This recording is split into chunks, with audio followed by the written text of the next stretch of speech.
Deep inside an Egyptian temple, cut straight into solid stone, is a carving that stops visitors cold. A long glowing tube, a coiled serpent inside it, two carved arms holding the whole shape up out of the dark. This is not a modern hoax or a movie prop. It is real stone, carved by real hands, hidden in a crypt below the Temple of Hathor at Dendera, in Egypt.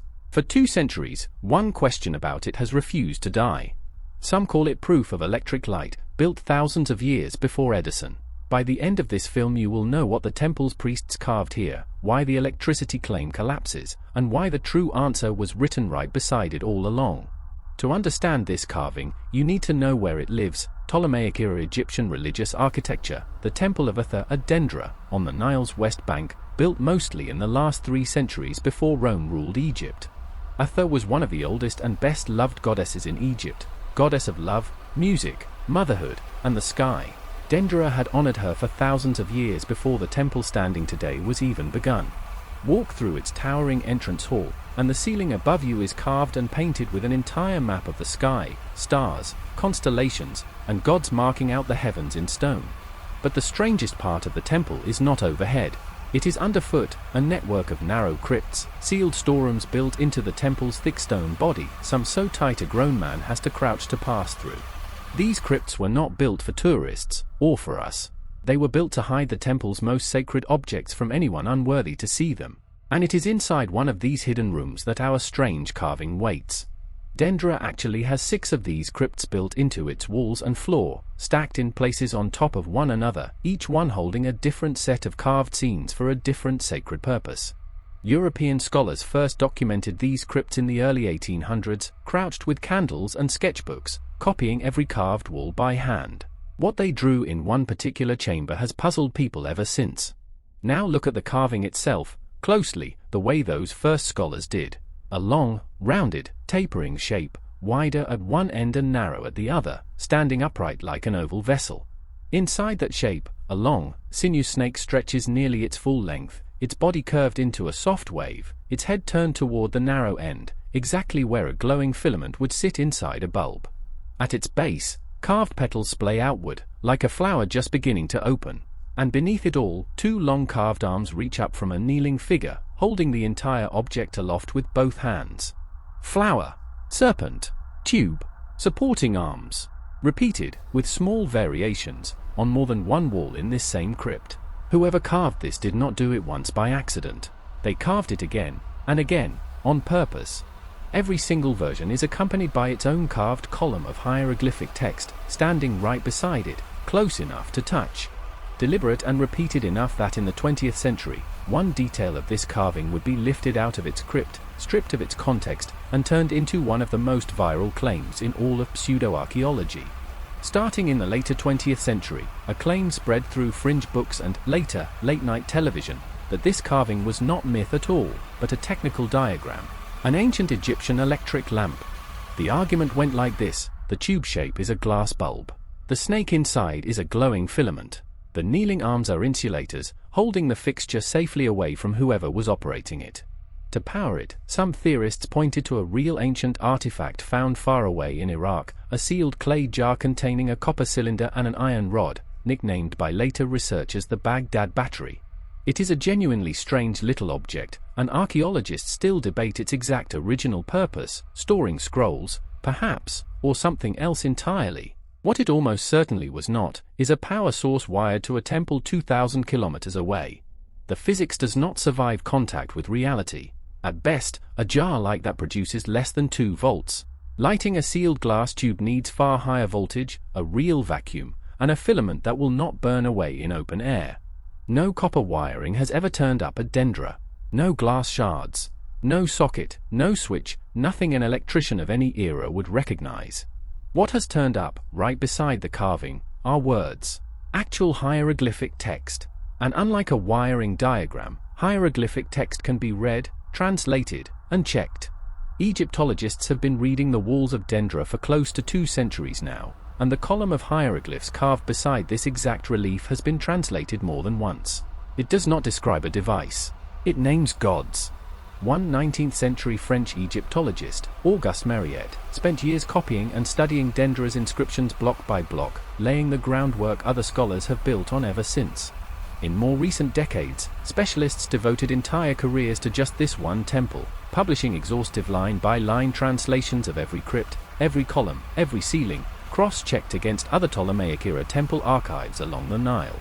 Their readings agree with each other, and they were published decades before the electricity theory ever existed to argue against, which matters. The religious interpretation was not invented afterward to shut a rival claim down. The names that recur around this crypt are old and specific: Nun, the primordial waters from which all creation rose, and a youthful falcon-headed god, worshipped at Dendera as a child born from the temple's own sacred lake. This was not random decoration. Every crypt at Dendera had a ritual job, storing a sacred object, a portable shrine or standard, brought out on fixed days of the calendar and paraded through the temple. So this crypt had a job too, and its inscriptions tie the carving to Dendera's own account of how the world began. Which brings us to the water, the flower, and the snake. Egyptian priests did not believe the world always looked like this. They taught that before anything else existed there was only Nun, an infinite, dark, silent ocean, with no land, no sky, no gods, and no time. And then, according to the priests of Dendera and of several other temples along the Nile, something happened inside that endless dark water. A single flower began to rise. The lotus was no ordinary flower to the Egyptians. Every night its petals close and it sinks beneath the water. Every morning it opens again with the sun, a flower that died and was reborn, daily, forever. At Dendera, priests taught that from inside that very first flower, something stirred, coiled tight, waiting. Later temple texts describe it as young, radiant, and not yet fully formed, the very first living thing in an otherwise empty universe. That is the water. That is the flower. That is the coiled shape inside it. 3 of the 4 elements carved into the crypt wall, lifted straight from Dendera's own account of the beginning of the world.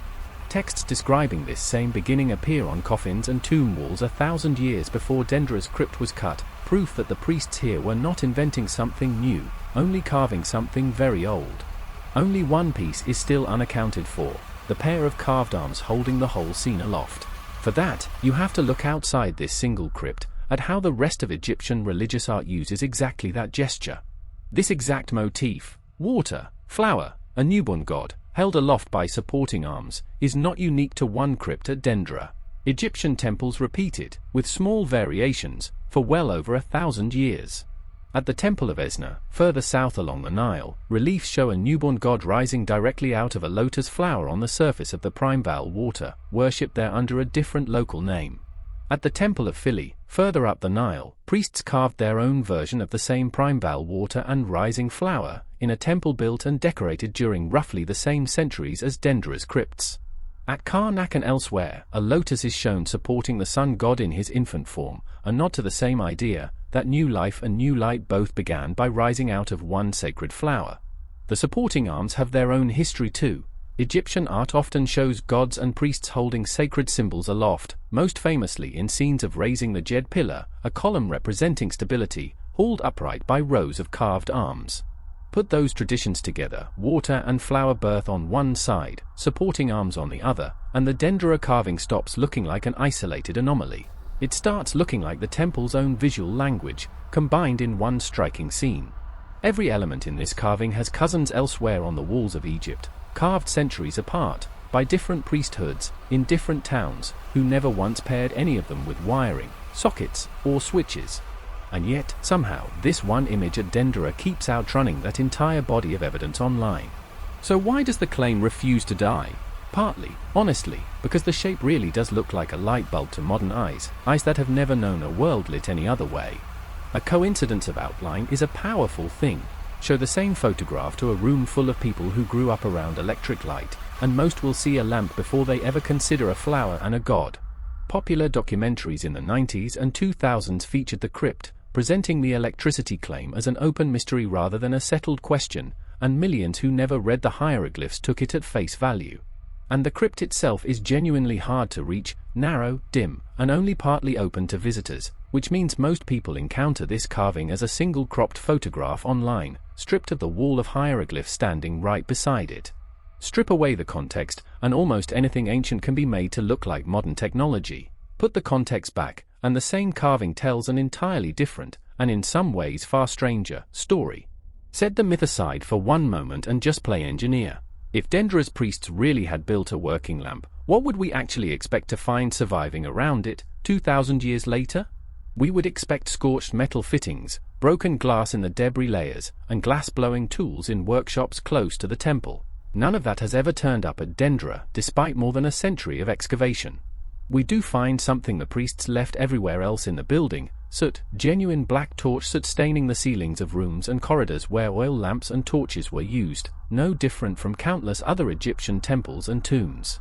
The claim that Dendera's crypt ceilings are suspiciously soot-free, often repeated online, does not hold up under an actual visit.